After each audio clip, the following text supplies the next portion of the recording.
Don't we love a good story? That's what we're going to hear today. And more than just a story of transformation of inflammatory arthritis, but today we have an episode that is going to be jam-packed full of actionable tips and suggestions and workarounds. We're going to talk about all sorts of things today with our guest. We're going to talk about detoxification methods, calming methods, how to become the best version of yourself right now, adjusting our attitude if our attitude isn't optimal, and improving our sleep. We're going to talk about GI mapping, and we're going to spend some time talking about histamine issues. My guest has been able to work around some problems with histamines, and that's going to be of interest to our audience. My guest is Amy. She's from Ballarat, and she's ready and raring to go here. Great to have you with me, Amy. Thanks, Clint. Amy, let's set the scene here. Have you got a sort of a short transformational sort of statement you can give us to set the scene of what you've been able to achieve? Yeah, really quick one. I was in hell for about 3 years, and I just had 2 babies, so I was in hell with 2 babies at home, and I was breastfeeding, and I would, have to get up to them during the night to breastfeed, and I had to really push myself to pick them up out of the cot, and, that's just the starting point, and that's 2 a.m. in the morning, let alone 9 a.m. and getting them dressed, and it was excruciating to change their nappy, to get clothes on, to lift them, to feed them. Everything was hell. Like, I would get into the car, I would somehow manage to buckle them in because my hands were burning, my feet were burning, and I couldn't think. Like, I was really tired, beyond tired, exhausted. I just had nothing. And then having level 10 pain was exhausting on top of that. And I was medicated at this time. It did nothing. To now, I get up and I can run 3Ks. I don't have any pain. I can think. I can kiss my kids. I can cuddle them. I can run after them. I can do push-ups, planks, pull-ups, everything. But the main thing is how I can sit and I just feel free. It was hell on earth for 3 years, and that felt like 25 years. So to come out of it through a lot of work, I cry almost daily. I used to cry every day for how much pain I was in and how bad my life was, to now I cry pretty much every day to how grateful and, oh, my God, I can't believe this is my life. So. And what has your rheumatologist said about your transformation? Well, the first so I was in the hospital system, the public system originally, and my bloods always were low, but that was because from day one I found you and I stuck with your program just on baseline. I couldn't eat anything else because I'd burn. So bloods were always low. CRP would never measure. It was always below the 5, and this is monthly. ESR would fluctuate, but it was always low. So they never could figure out why I was in pain, because I was just trying, because the medication wasn't effective. So really they didn't notice anything, because on paper there didn't seem to be much. But, I mean, when I got my markers done when they diagnosed me, they were sky-high markers for rheumatoid factor. So it's really hard, because if you go off an outside external medical view on the bloods, it doesn't look like the hell I was in. That's because I was only eating quinoa and spinach. So we don't have that satisfaction of seeing the number come down from 56, which mine was, down to 0.6. So we don't have that level of satisfaction, and therefore we don't have that kind of emoji shock face from the rheumatologist that we would like to see. No. But your life is obviously, night and day compared to your quality of life. And these days in Australia, we don't tend to measure rheumatoid factor and anti-CCP antibodies in any kind of routine checkup. The reason we don't do that in Australia with the public medical system, there's two reasons. One, they're expensive tests, I'm told. And so they say, well, CRP, ESR, these are inexpensive tests. And number two is once you're diagnosed, then the monitoring of the disease is normally done, for people who aren't like you, Amy, normally done using CRP and secondarily through ESR. So measuring the autoimmune potential, which our rheumatoid factor and anti-CCP antibodies give us, is pointless. I mean, we know you have the disease. It's a diagnostic thing only. And then after that, normally those inflammatory markers are used. In your case? It's interesting you say that, because one doctor, I was doing really bad. I mean, they never offered me or they would just say take Nurofen, but I can't take Nurofen due to what we'll talk about. But one doctor actually measured my CRP, my ESR, and also the rheumatoid factor. And it turns out it had gone up again, the rheumatoid factor. So anyway, just wanted to chuck that in there. Gone up again even when you felt as good as you did? No. This was, in a time where I was doing particularly badly, yes. So she measured again, and it had gone from, I think it started around 300, and when the second time she measured it, I was up to 370 or something. Okay. As a matter of interest, before we dive into your backstory in just a minute, for those people who are interested, we have seen normalization of rheumatoid factor using this program, using the Paddison program. It's not that common. Mine never normalized. I haven't had it checked in years, but it wasn't normalized when I, at a blood test years ago, when everything was ideal and it hadn't normalized. So it's so interesting. Yeah, but it's also not alarming. So I forget the statistic, and I'm just going to pull a number out, but I think it's something like 30% of people over the age of 65 have elevated rheumatoid factor, even if they do not have rheumatoid arthritis. Oh, okay. Right. So it's a big number, right? It's a large number in the community, and I got to get that number so I say that accurately each time. But it's substantial, and it tells us that autoimmune potential within the human race has increased. We are becoming more autoimmune sensitive, and will that play out for that 30%, develop into rheumatoid arthritis or a variant? Probably not. Only a small percentage. Anyway, we're getting too caught up in the excitement here. Let's talk about your health issues growing up as a child. Was there something that you can identify growing up that may have contributed to? Because you're only young. So, I mean, what's going on?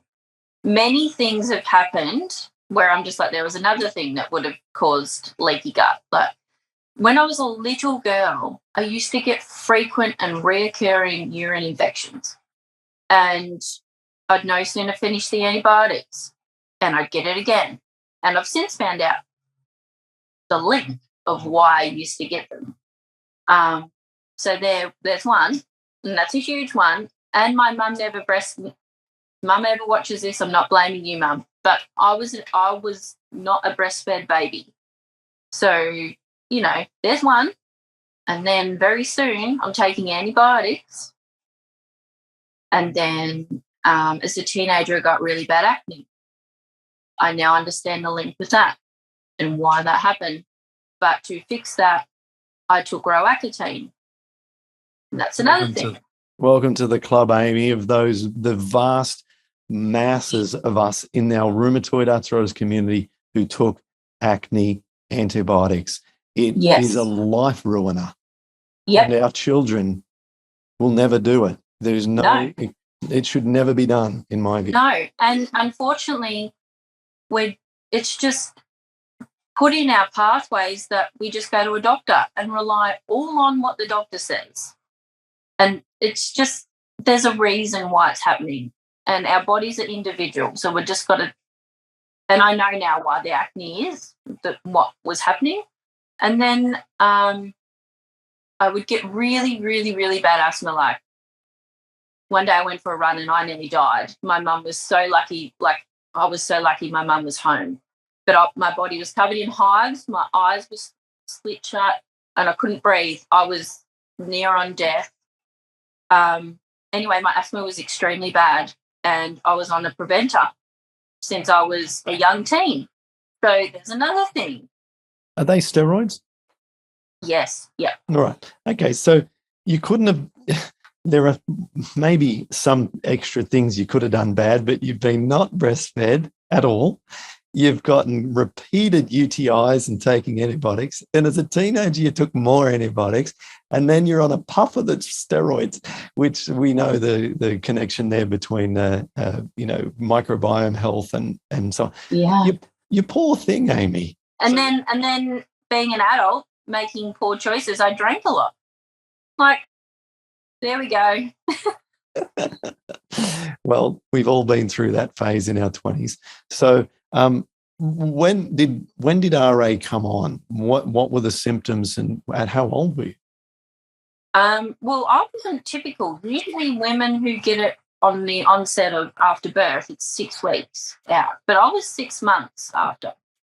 So, and I just noticed this one night I picked, that was Memphis that I was breastfeeding at the time, to get out of bed. I'm like, oh my God, what is wrong with my feet?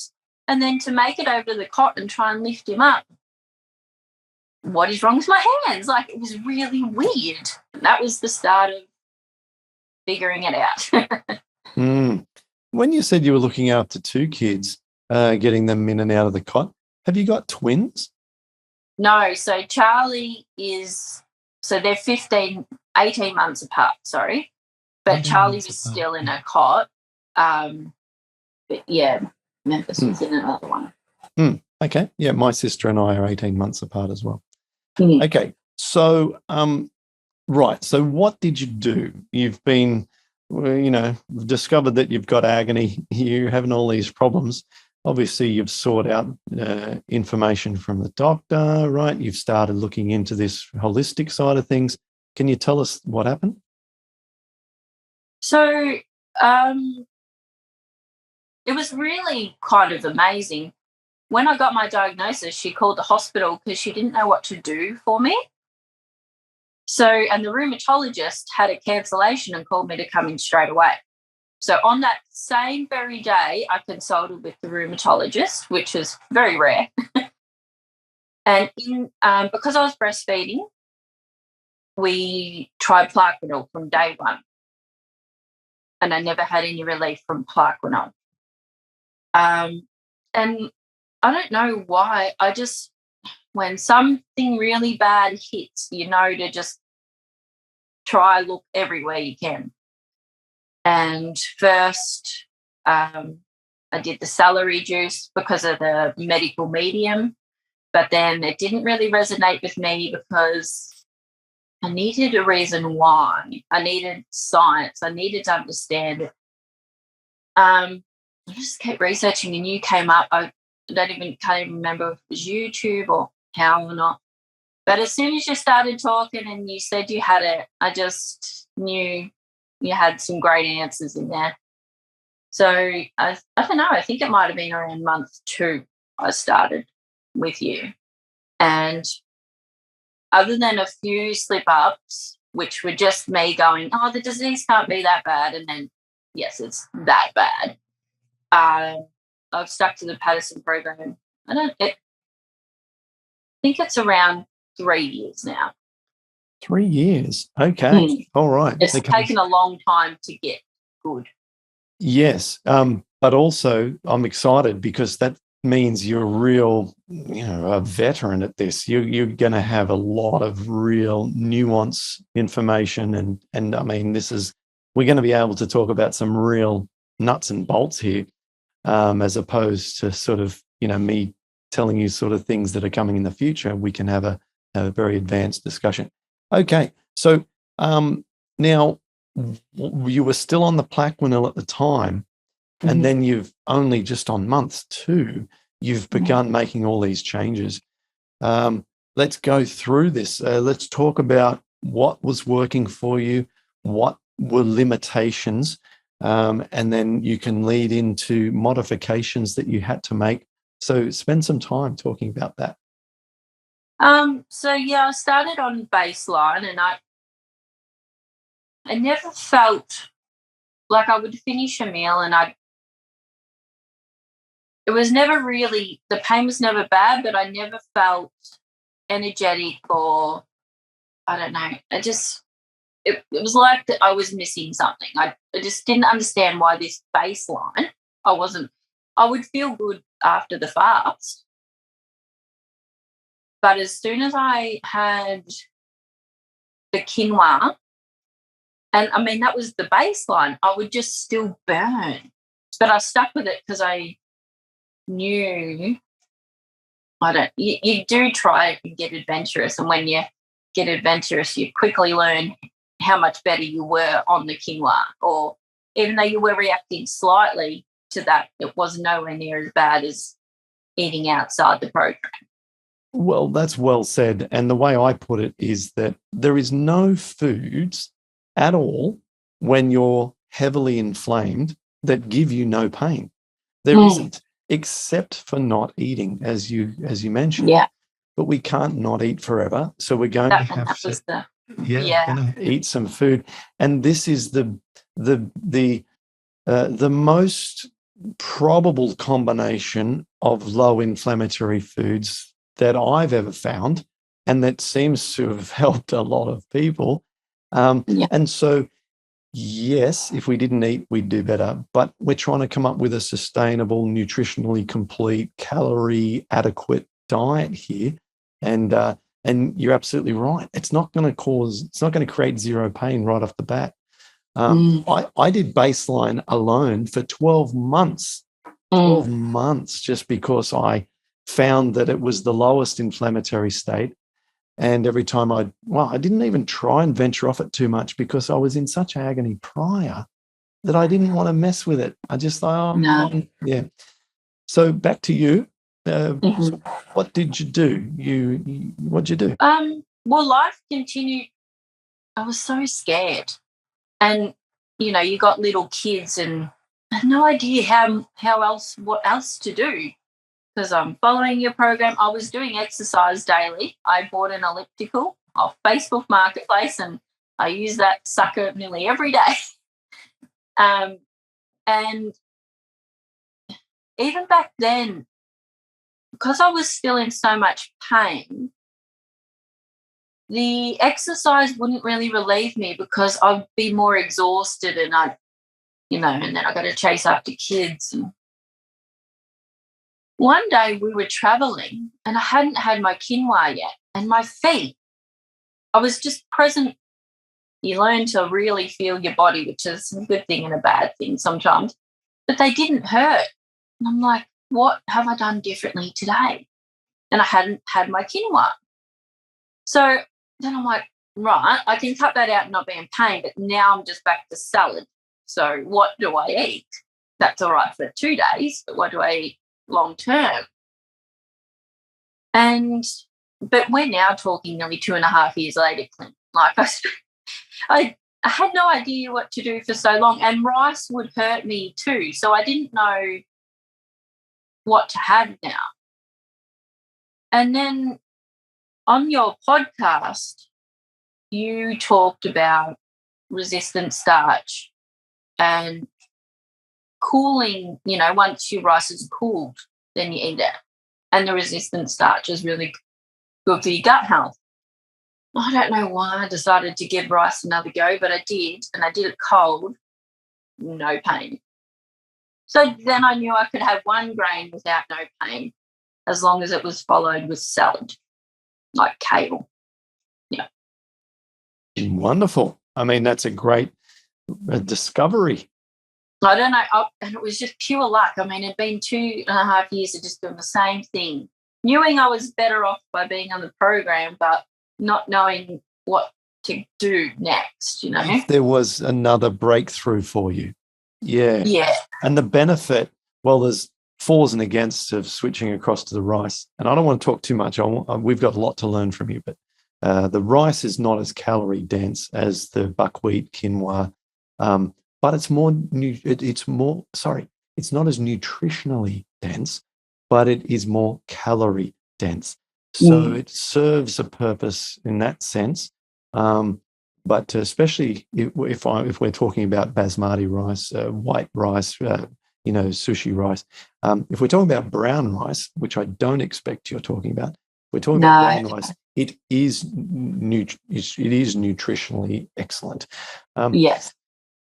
Well, that was a breakthrough. And so it took you 2.5 years to work that out. Don't be ashamed of that. I was putting flaxseed in green smoothies for 6 months, or nearly maybe 6 months, before I realized when I took that out, I had much less pain, and just got my calories from other sources, starch, like we're talking about, right?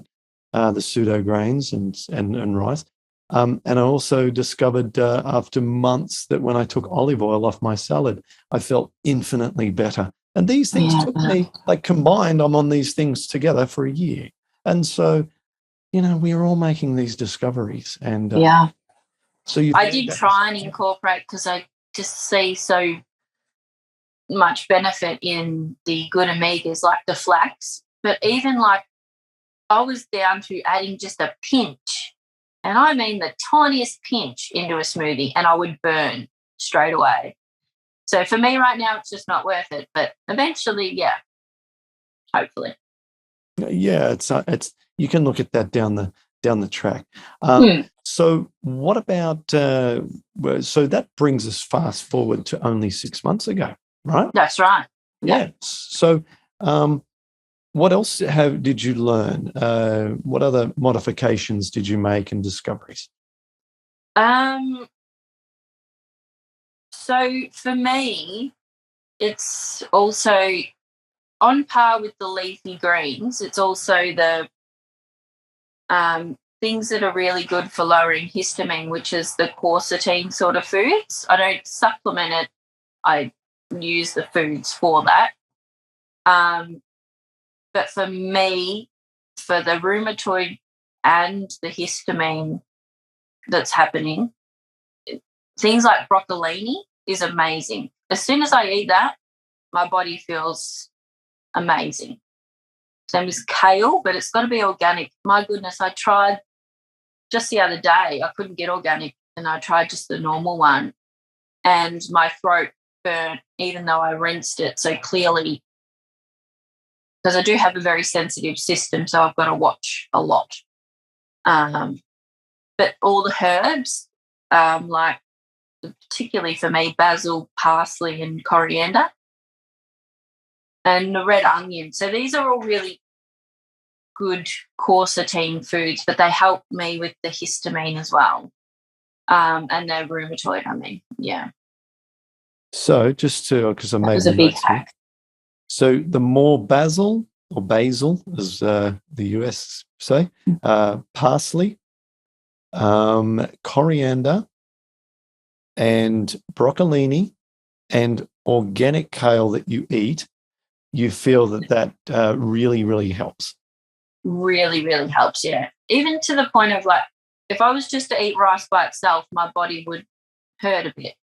So I always have the salad with it, but still finish with the salad, because then I, get to leave the table and I'm in no pain. So why would I not do it in that order? Completely understand. You get into these almost superstition situations where you just want to do the same thing every time, because varying anything feels dangerous. Oh, yeah. And I've been there for so long, I don't want to go back. Yeah. So at the moment, it still seems a bit like survival to the outside, but to me, I'm like, oh, my God, I'm so safe. I'm happy and pain-free. I'm a bit back and forth, sorry, but on the program, I listened to a podcast one day and a lady was talking about fermenting her oats. So I thought I'll just jump in and try the oats.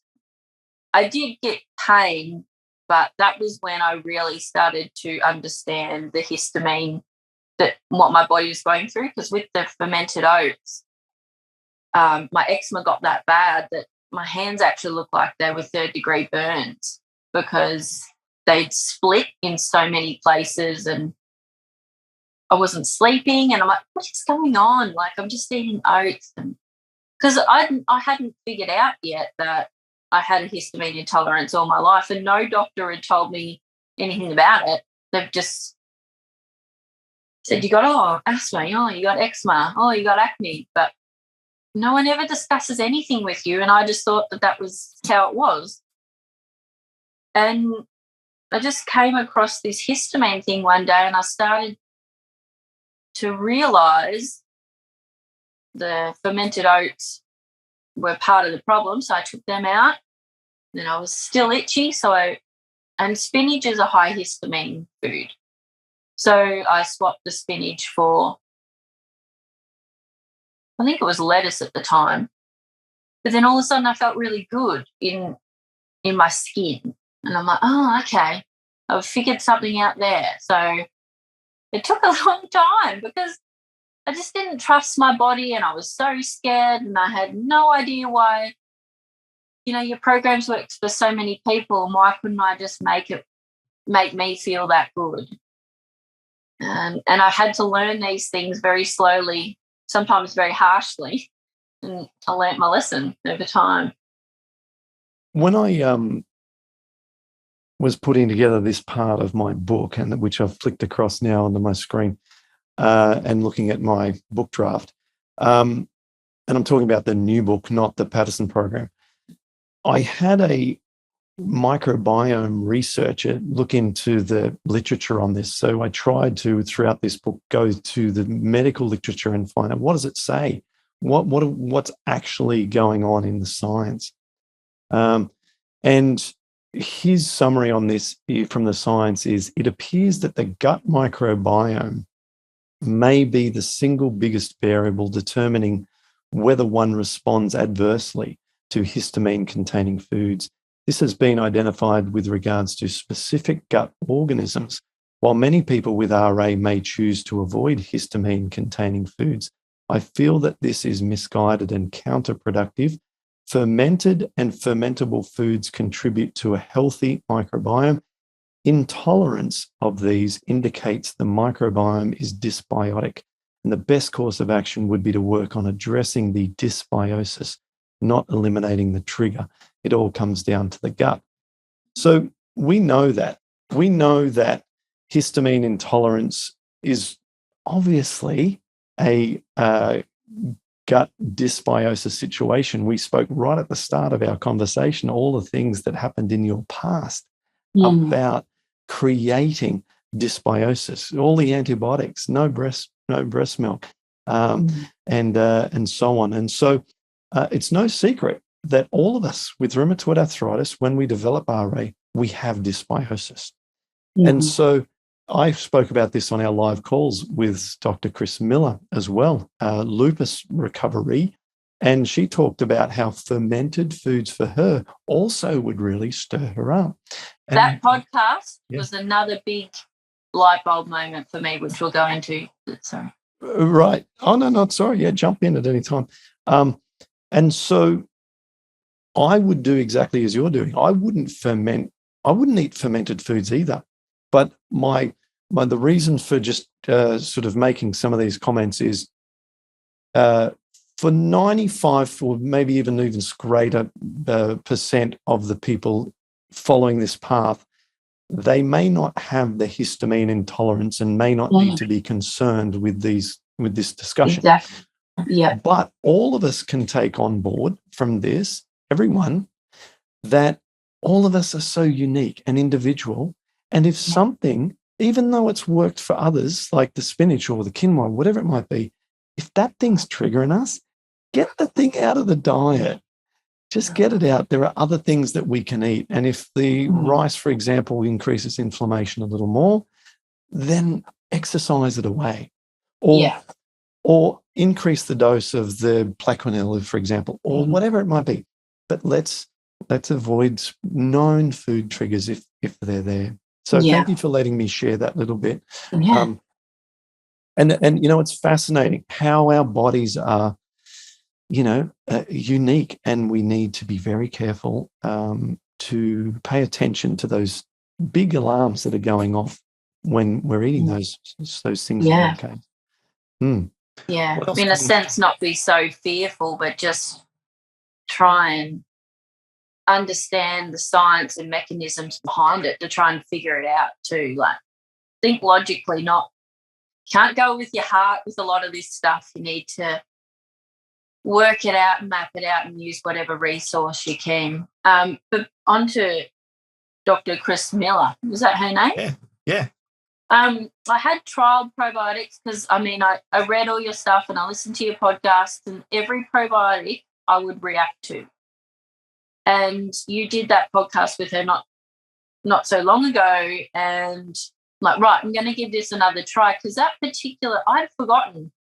But I had my son on that particular probiotic. She recommends to start with the SB5B strain. Yeah. Yeah. And it worked really well for him. And I'm like, I'm going to give this another go. And by this stage, I'd already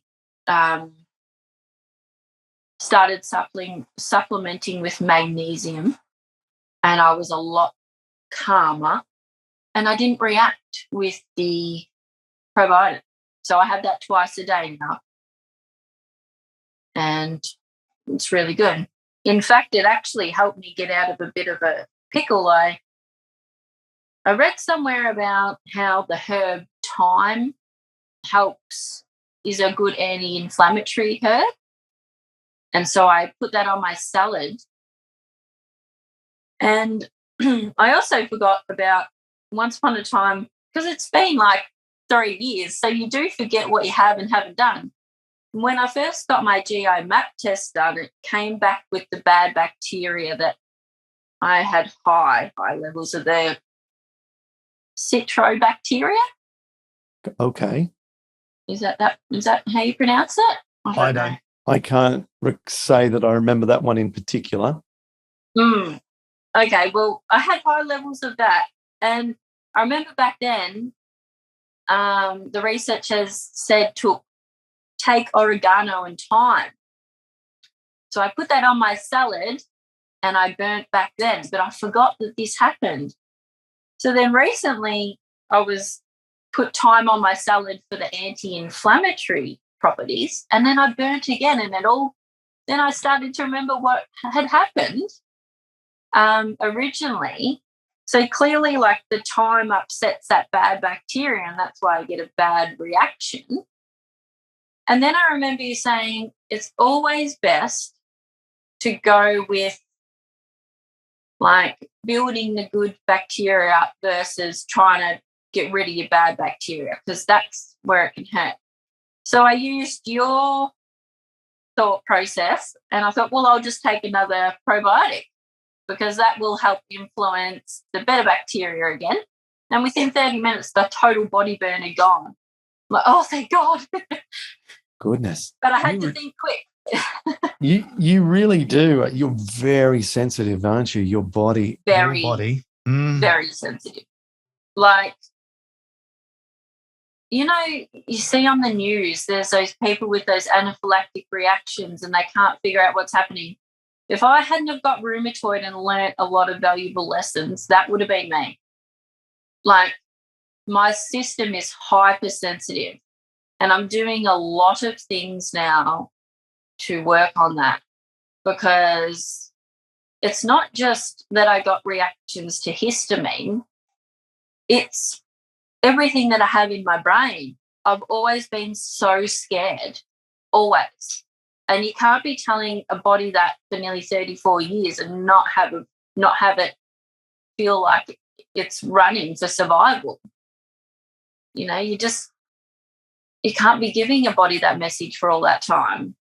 Oh, Amy, we've just uncovered another layer, haven't we? It seems huge. Like, yeah.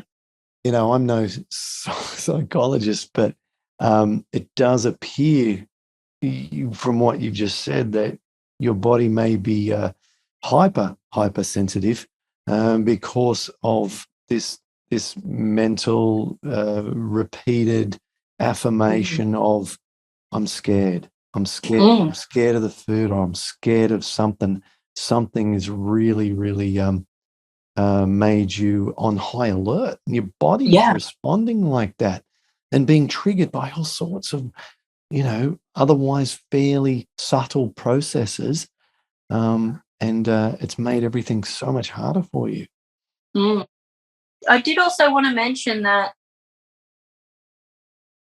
like, for 3 years, I did try to medicate. So I was on the plaque when all that did nothing.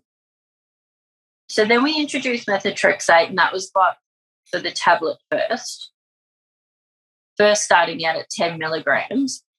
But all that happened was I'd feel worse, particularly the day after taking it.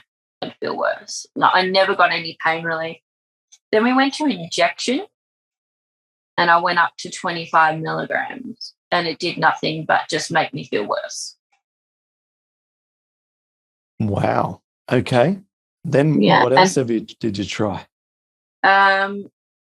So my wrist, there was so many bad spots in my wrist, they didn't know where to put the steroid because it was all so under the skin. It was all so bad. And I mean, they would be trying to put the steroid in, and I couldn't even get my wrist into the position where they needed it, because they would sort of need it bent a bit to maneuver my wrist to do it, because it was really, I had bulges out here and I had a bulge out this side, and this particular wrist had 3 steroid injections, and they were delivered with the anesthetic as well. Didn't do a single thing to that wrist. It's like no medication has worked. So after that, I thought, I've got to do something here, because like this thing's just running rampant and it's deforming my joints in no time at all. So I commenced biologics. I went on Zimzia, but I got a really bad rash. I was at 12 weeks of Zimzia, and I contacted the rheumatologist, and she said, go off it for a week and see what happens. The rash went away, and then I moved state. We were in Queensland, and we moved down to Bendigo, and I had to find a new rheumatologist. And, you ring around, and it's hard to get a rheumatologist appointment, and I couldn't sort of get anywhere for another 6 months. And then all of a sudden I just sort of had, after hearing that, I'm like, right, well, no one can help me for 6 months. I'm not going on steroid tablets or anything like that. And I'd already figured out the rice thing. So I'm like, just eat more leafy greens. And I just stick with that meal, really. And I call it my carrot juice. I have apple, carrot, and ginger. And because I can't have the celery juice, because of the high oxalates, I get really itchy. So I cut that out. And I found, for me, as long as I'm hydrated and got the leafy greens, I'm quite alkaline, so it's good. Well, that's interesting as well. You've dropped another sensitive topic there with the word oxalates. This one triggers a lot of people. People get very excited about oxalates. As I flick back to my book again, and I want you to keep talking and not me, but just so you know, I hired a different medical researcher who went through PubMed, Scopus, Embase, and Google Scholar with oxalate and rheumatoid arthritis. There is no related direct or causal relationship between RA and oxalates in the literature whatsoever. So that doesn't mean it doesn't exist. It means that it's certainly not a prevalent thing for people with rheumatoid arthritis. Kidney stones as well. that we can feel comfortable with that. And the reason I went to the science on this is because one of the big guidelines around the minimization of kidney stones is the number one is to increase fluid intake, because oxalates exit the body through urine. So if you've found that drinking more water helps with what may be an oxalate or just an overall inflammatory issue, it could just be that it's because oxalates are being peed out. Maybe, but like even only a couple of months ago, I had a beetroot, and in the morning, like I couldn't even apply the lipstick to my lips because they get like bubbly, like they're burnt. So I've just got a very hyper system, and instead of feeling like that's a negative, I'm just going to work with it, because I've finally come out of this big bad cloud and I'm okay. And my body's got to learn that. That's what it is. It is. And I feel that if you avoid these triggers long enough, they may subside. And you may find that something that was triggering you a lot in the past may not in a year from now. That's my expectation. That is mine too. And especially now, I know I've been jumping and I'll try and settle it down a bit, but if anyone out there is really hypersensitive, I would urge you to try the magnesium, because for me, it's been the golden answer to many different mechanisms that's helped me onboard many different supplements to then keep being calm and being happy in my body. And the magnesium I take, because if you have a histamine intolerance issue, there's magnesium out there that's fermented, so you've got to be careful. The magnesium I take is magnesium L-threonate, and it's specifically marketed for cognitive function. So I take one in the morning, maybe one in the afternoon, and the standard dose is 3 before, like 2 hours before you go to bed. And I never used to realize that I never used to sleep, Clint. Like, again, there's another, pebble in the works of why my body is so disrupted, because if you're not sleeping, you're not restoring. And now I get 8 hours of sleep a night, and it's just heaven on earth.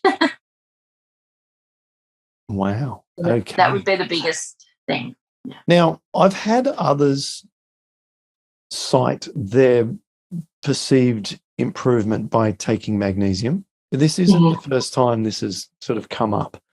And I haven't done any research on it other than what I can draw upon literature review from years ago when I was obsessed about potassium. I used to take tons of potassium because I went through phases where I was all about enzymes and raw foods. Then I went through a phase where I was all about alkalinity.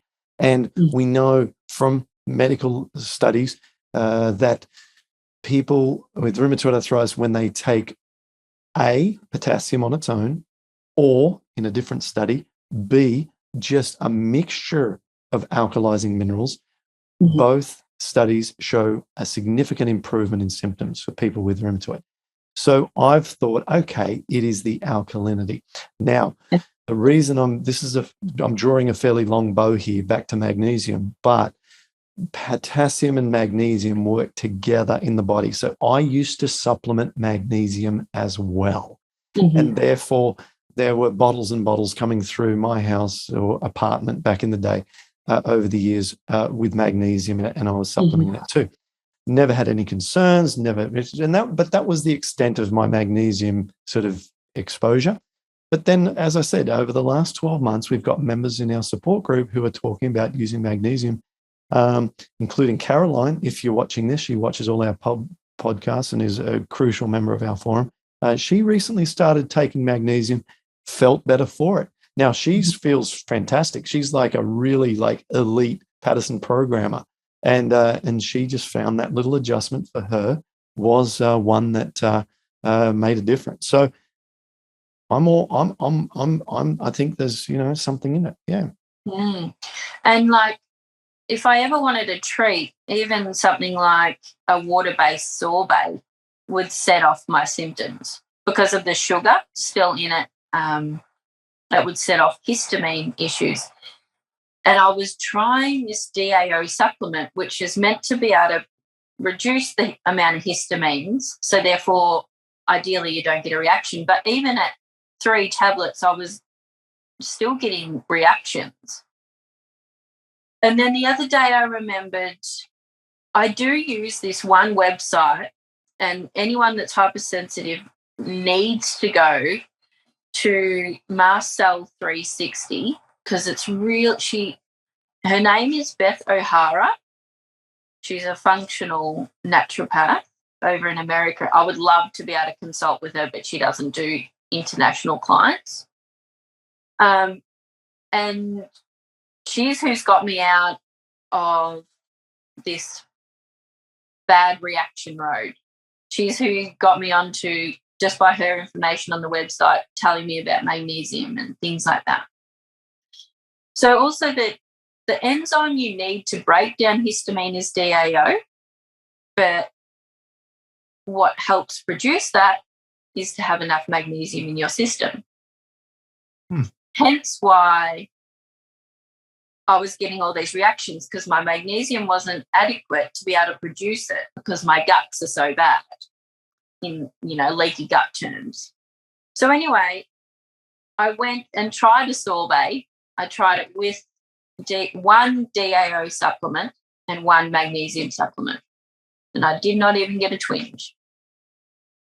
Gone from not being able to sleep 2 nights from a sorbet originally to I don't get any symptoms. It just didn't happen. Given that magnesium in particular is very affordable, what's the other supplement? DAO. DAO. That's the magnesium that I take is actually pretty expensive. Oh, is it? Okay. But it's the only one that's effective, so I'm sticking with it. The DAO supplement runs, I think it's about there's 60 in a bottle, I think, and it's around about $110. And that's Australian dollars, so it's probably that equates to about, say, 65 US. Yeah, and it does have to come from America. Well, the one that I took, yeah. Okay. All right. Well, there's some good sort of resources there for people if they want to explore this avenue. And it sounds like the risks are very low to explore. Okay. Well, this is interesting. What else have you got for us, Amy? On our list here, I was going to be asking you about detox methods. We're coming up to the hour. We've got we're doing a lot of chatting here. Those supplements, interesting. Let's talk about overcoming eczema and hay fever, asthma, anxiety, brain fog. What have you got for us in that department? So once I cut out the things like fermented foods, the spinach, the high histamine foods, my asthma went away. It just it wasn't even gradual. It just stopped. Now, how long have you had asthma? All my life. And it's been bad all my life. Okay, I'm just letting that sink in for my own benefit and also for other people. See, you've had asthma your whole life. Yeah. Taking one of those little, what we used to call them at school, puffers, like a little sort of inhaler. Yeah, even though I was on steroids, I would still take 6 to 8 goes of the reliever a day. Really bad asthmatic. And now you have no asthma symptoms. No, I go for a run around the lake, even in the cold morning. I don't even take any reliever at all. The only time I have is when I got the flu really, really, really badly, and I don't even think I had asthma, but I took it out of reflex of, I feel like I can't breathe. So I took that. But, for nearly 33 No, I've sort of not had asthma for a couple of years now. So, yeah, 32 years. Really bad. What's your commentary on that? I mean, how does that make you feel to know that this whole time there were dietary reasons? It makes me really angry because no one ever told my mum or nothing that there was another solution. And you're stuck with this body that has all these bad reactions, and that's just how it is. And that's just not the case. You're not the first person who's told me that they have eliminated their asthma symptoms as being part of our community. However, I think that you are the longest asthmatic who's completely gotten rid of symptoms, and therefore, and also since I didn't even know that, like we're kind of chatting about other things here, and it's not something that I knew, and to just get rid of asthma like that in a relatively short period of time. It's such a funny thing because for something that ruled my life all my life, and now I don't even need to give it a single thought. It's kind of comical. It's like, wow, it's weird. It is funny, isn't it? Yeah. Yeah. A light went off and it's just no longer there. Oh my gosh. So you've got no asthma. You're on no medications for rheumatoid arthritis whatsoever. You've got no pain for rheumatoid arthritis. If I do get pain, it's in my collarbone, and thanks to you, I know to go hang out on my pull-up bar. And I also have a really long foam roller, and I lay on that, and I just stretch my elbows out to 90 and just let all the muscles and ligaments and everything relax. And if it's really bad, I'll go to bed with a sore shoulder, but by the morning, it's gone. That's the only pain I get intermittently now. And that won't. And I always had steroids for my cream, for my eczema. I don't have anything now. I never used to be able to wear my rings because the eczema was so bad. And I mean, I can even use soapy water now, and I just don't react the same way that I was. Everything's just calm and settled now. Oh, Amy, you're a gem. Okay, let's go through the last things on our list here. Detoxification methods. Sauna is listed. Can you tell us about your experience with that? Well, originally I went in too hard and too fast with the sauna. I used it every night. I didn't wash off my makeup. My acne got worse. I also don't think, and my anxiety got worse. And back then I had no idea why, because I've had the sauna a couple of years now. And I just, didn't make sense of any of it. And then it wasn't until recently I remembered, well, if I'm doing a sauna, I'm detoxing, so that would get rid of all my magnesium. I've just got on board with my supplements. So what I make sure I do now is I have an Epsom salt bath, so that's just magnesium sulfate. I have a bath, and then I just make sure I take my magnesium L-threonate. Very around clever. that too, I did want to mention the skincare routine I do, because I found my skin got really dry from the sauna. So I cleanse. I put this hyaluronic serum on, and that just really absorbs and holds a nice amount of water in your skin. And then I moisturize on top of it.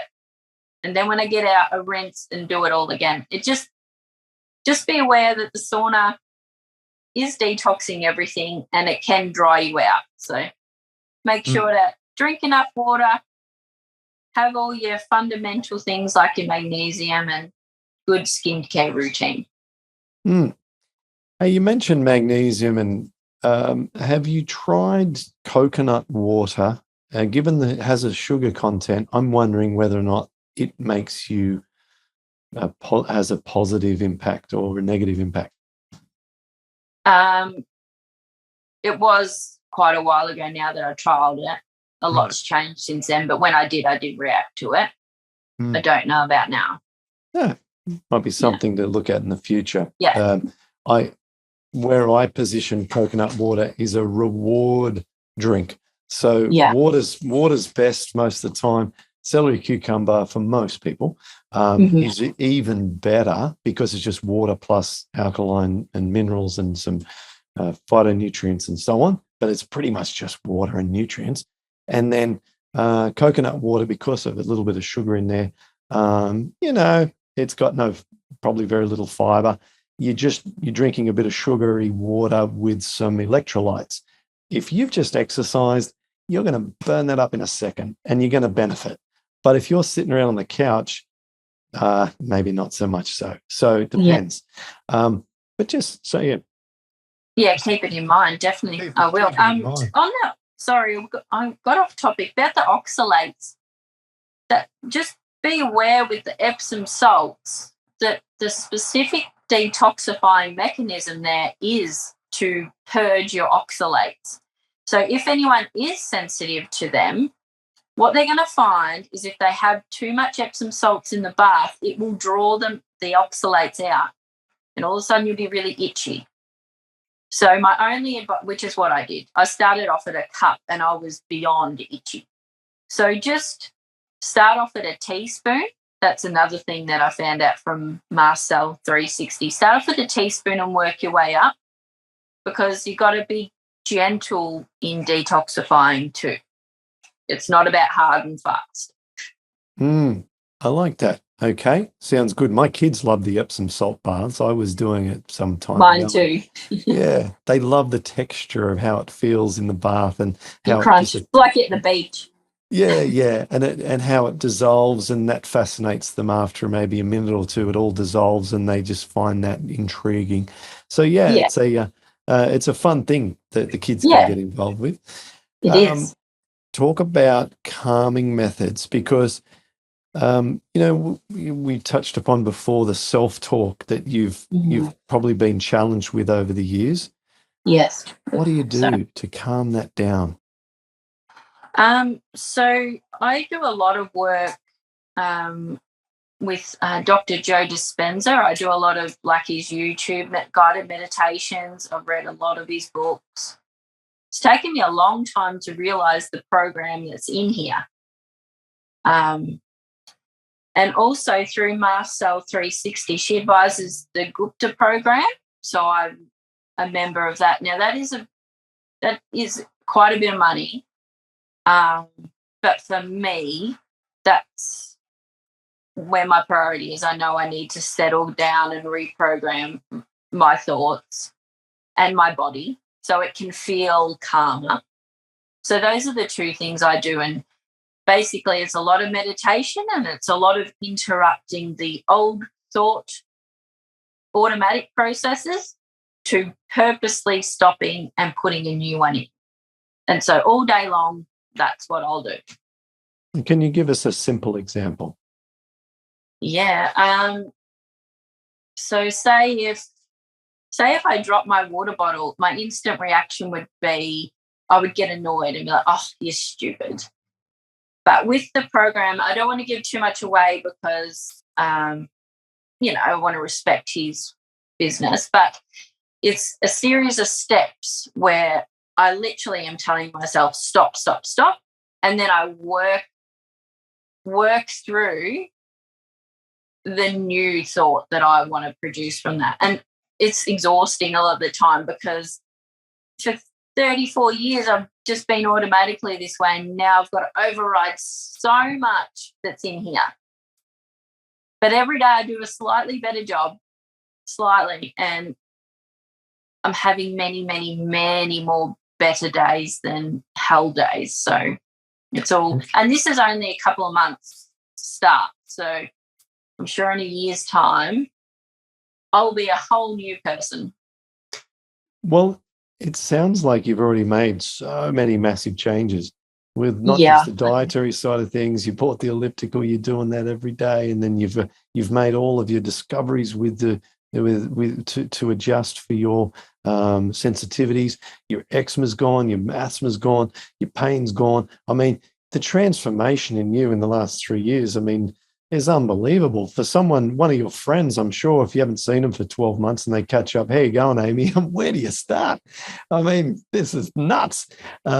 So, yes, you must certainly be come across as a very interesting part of your social network. People must be like, what's Amy at the moment, you know? Yeah. I must admit, a lot's behind closed doors because I was so emotional and life was so hard for so long that not many people know other than my family. Another thing that 2 more supplements I just want to chuck in because I know we're getting a bit time consuming. But I can't have vitamin C because of the citrus. I react. So I take Camus powder, and 1 teaspoon of that is equivalent to 10 oranges. But I take the vitamin C, not only is it just a really good thing to have on board, but it's also, it helps the body make that DAO enzyme. So that's why it works. And now that I've got stuff on board, I might be able to introduce things slowly soon. I don't know about the Camus powder. I'll have to look that up. How do you spell that? Yeah, it's another thing Marcel 360 made me aware of, and it's really good. Yeah.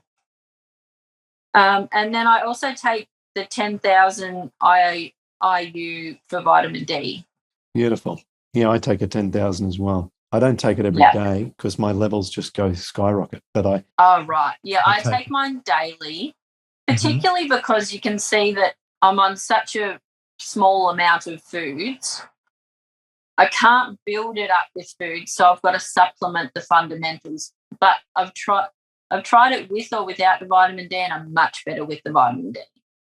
Interesting. Yep. I certainly like my D as well. Mate, I sleep like a baby. I have the most intense dreams when I take the days I take it. Just gets me into really sort of deep sleep. Okay. Where are we up to now? We've got bringing forward the future you that you want to be into the present is a note that I've made. Yeah, so that comes down to the programming again, stopping myself as I can feel myself getting carried away, getting into the headspace of this beautiful person that I want to be and work from that. And then doing the meditations as well. Okay, so that's tied into the Gupta program and some of the other meditation work that you're doing. Yeah. Okay. And then attitude. Don't come at it with fear. Let's talk about that.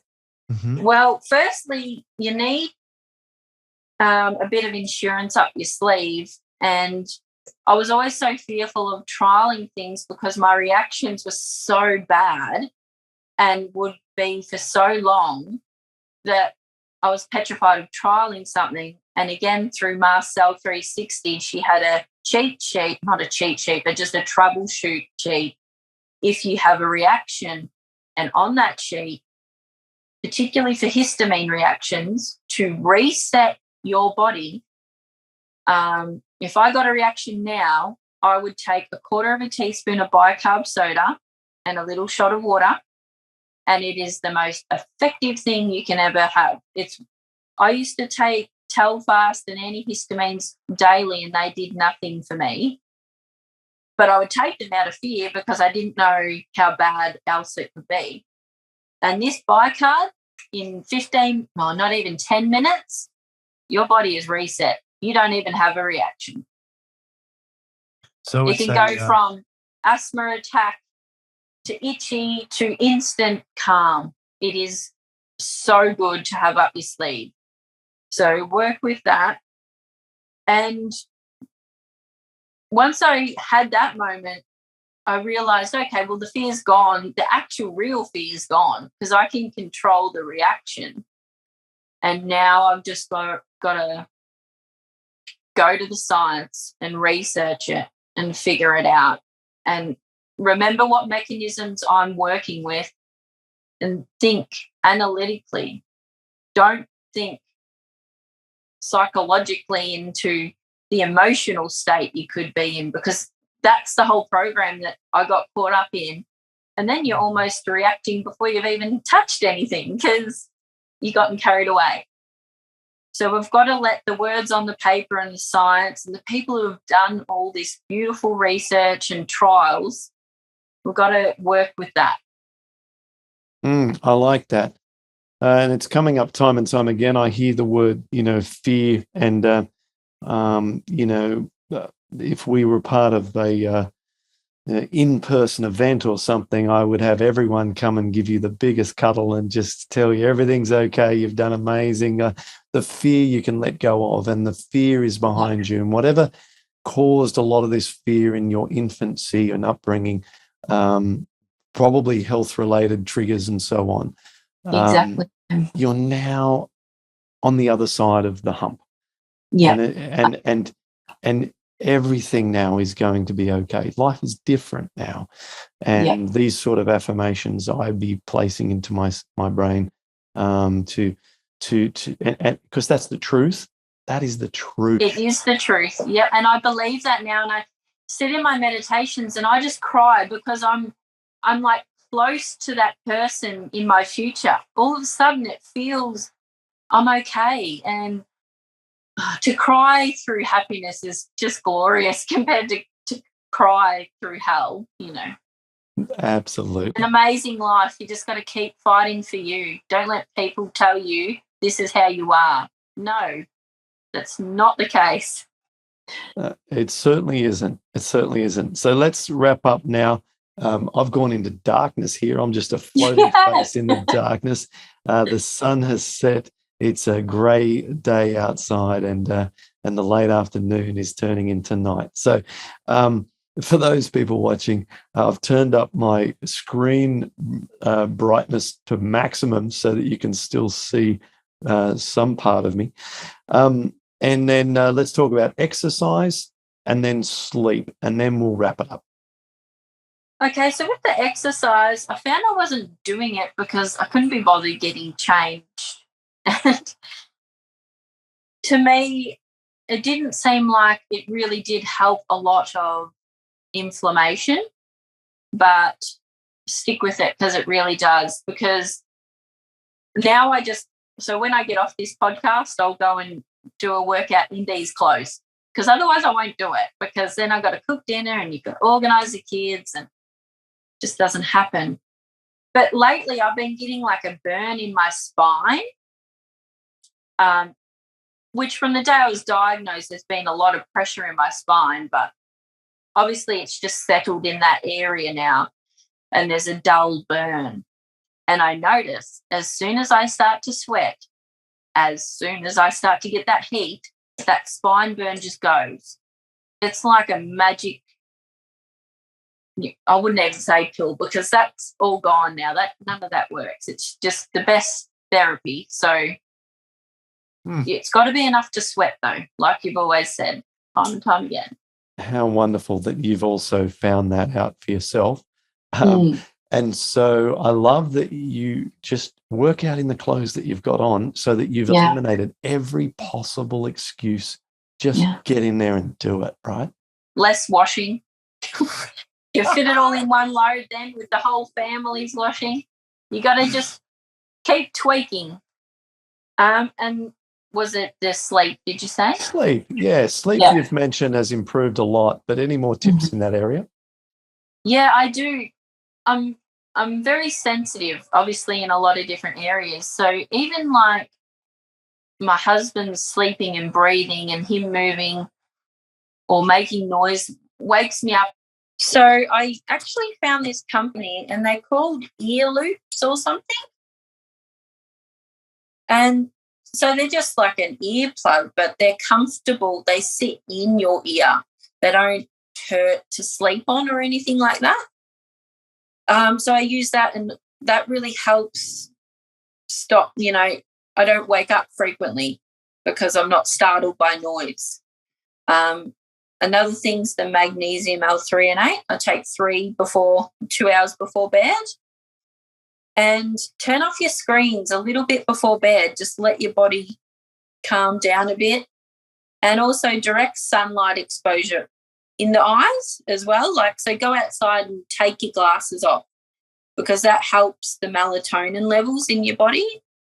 And that's something that's really helped me as well. Yeah. First thing in the morning is best for that, isn't it? Yeah. As soon as you wake up, we want to get the blue light, the morning light into our eyes, and that sets our circadian rhythm.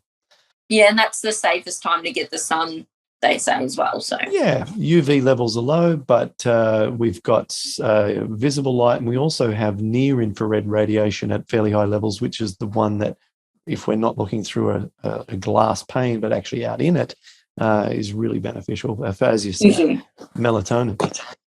Well, thank you very, very much, Amy. Gee, I feel like I've really gotten to know you in this discussion. I feel like Thank you, Clint. I've seen a very, very behind the scenes, almost personal and very revealing account of your life. You've been very transparent and vulnerable in sharing some of these things that haven't come up in a lot of our other discussions. As you say, a lot of people come on here and they're like, I did your program, I feel tremendous. Yay, high five through the screen. Yours has been one more of deep modifications and explorations and many things that you've uncovered through your own frustrations and own sort of perseverance. So well done. Fantastic discovery work. And it's wonderful to hear how well you're doing. It's just sensational. Congratulations. Thank you, Clint. You're a big part of it. So thank you so much.